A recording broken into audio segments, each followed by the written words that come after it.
Mr. Deputy Chairman, sir, before I continue further, I would like to offer you my wholehearted congratulations on your re-election to this high office. Sir, the spectre of inflation has been raised. It is said that the monster of inflation is rising its hideous head and that there must be an effort all around to bring down prices.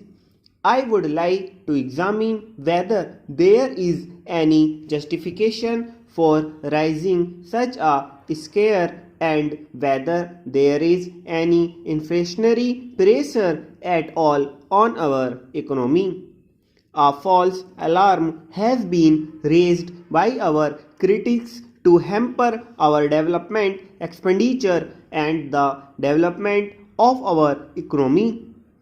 While we must maintain a watchful approach, a cautious approach with a view to developing our economy and implementing our plans, an alarmist approach will only mean that we hamper the growth of our economy and our development expenditure. I admit that there has been of late a rise in prices.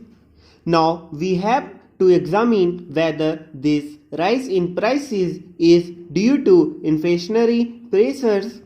We all know that this is the peak season when there is the greatest demand for money in our economy. This demand for money is due to two factors at the present moment. It is due partly to the rise in our economic activity and partly due to seasonal factors. The figures of money supply, which have stood at rupees 2150 crores at the end of March, may taper off to rupees 2000 crores after the busy season is over. We have to see whether the supply of money is at all inflationary. What I feel is that in times to come, when the products reach the market, the supply of goods will match the money supply position. But we can also examine, apart from the money supply position, the rise in the price itself. The current statistics reveal that there has been a rise in the prices of food articles, industrial raw material and semi-manufactured articles, but there has been a steady price for the manufactured articles.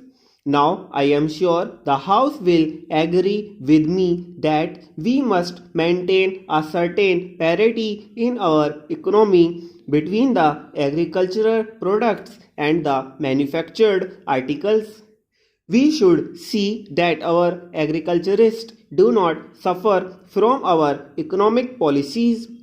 We must examine whether the parity that is in existence today is a correct one. The main point that I am making is that there has been a rise in the price of the agricultural products, and this rise has been brought about a conscious planning effort. But there is no question of alarm for this rise of the price of the agricultural products, because as compared with pre-bar levels of price index between the agricultural products and the manufactured articles, the price which the agriculturist gets for his produce is still 3% against him. Now, if we want to reduce the prices, we must reduce the prices of both the agricultural and the manufactured goods. There is no point in becoming alarmist only when the prices of the agricultural products are rising, because I am certain that there is still room for a rise of 3 points in this index. That is to say, there is still room for a slight rise in agricultural prices before a pre-war parity could be achieved. Therefore, I maintain that there is no room for alarm or scare for the prices that have risen for the agricultural products. This has been as a result of a conscious effort, and there is no inflationary pressure on this rise of prices.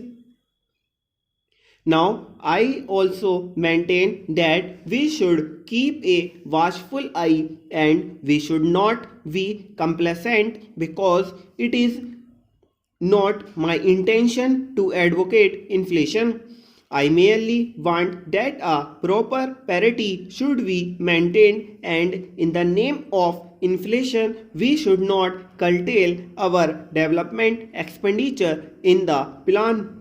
But for keeping this economy steady, we have to see that the supply of goods and services keep on increasing with the demand that is made on them with the rise in our economy, and we should not hesitate if there is a necessity to whittle down even our foreign resources and import large quantities of food in order to keep the prices down when our production of rice has not been better than last year, and our Rabi crop will not be as good as last year. We have provided for an import of 2 million tons of food grains in order to keep the prices at proper level. I was referring to the Reserve Bank bulletin for the month of March 2000. Therefore, I would beg of the Finance Minister and the government not to take a timid view of the situation, but to take a bolder step to implement the plan, and in order to maintain the economy and the prices at the proper level, they should not hesitate to make large imports if found necessary. Stop.